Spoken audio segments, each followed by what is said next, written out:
When certain politicians and the media use the term muscular liberalism, that's just another word for racism and Islamophobia. This stance on Islam has led them into primary schools to ascertain why young girls wear the hijab, as it could be interpreted as a sexualization of these young girls. I say shame on Ofsted for victimizing young girls, for choosing to wear religious articles of clothing. There is no such measure made for other religions or other articles of religious wear. This stance has other ramifications.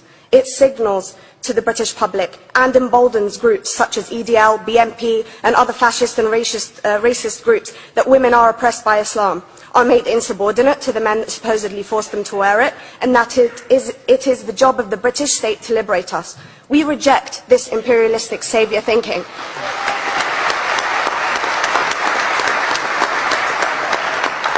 And I am here to state for all people who choose to practice their beliefs openly that we are not oppressed by our faith.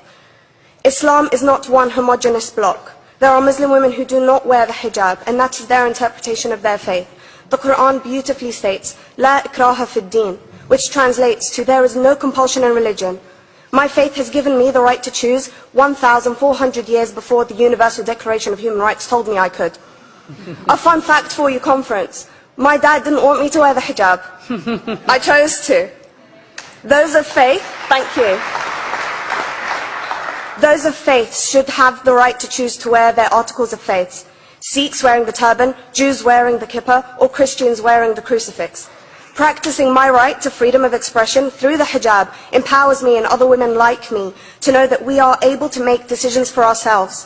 Through the hijab, women like me feel empowered to overcome the social expectations of sexualization that is relevant and has currently resulted in many cases of anxiety and worse.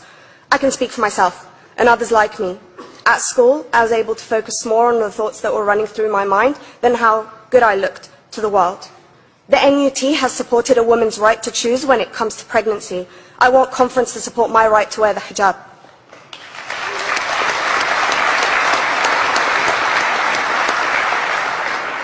How I choose to practice my faith is clearly displayed for all to see. This makes me the target of hate crime. The level of racist attacks on Muslim women is disproportionate to any other oppressed group in British society because we are an easy target. This decision by Ofsted has ramifications beyond the school gates and must be seen in the context of increased attacks on the Muslim community and perpetuates the outdated notion that Muslim women are victims. I was on a trip last year to Hampton Court with my Year 7s, where a man felt comfortable to call me a terrorist. As a Muslim woman, I'm not a victim, so I challenged him. He denied it. I'm sure you've heard of the Punish a Muslim Day. It's been spoken about a few times already this morning. And as a Muslim, I'm actually quite optimistic. They're trying to limit it to one day. That's 364 less than normal.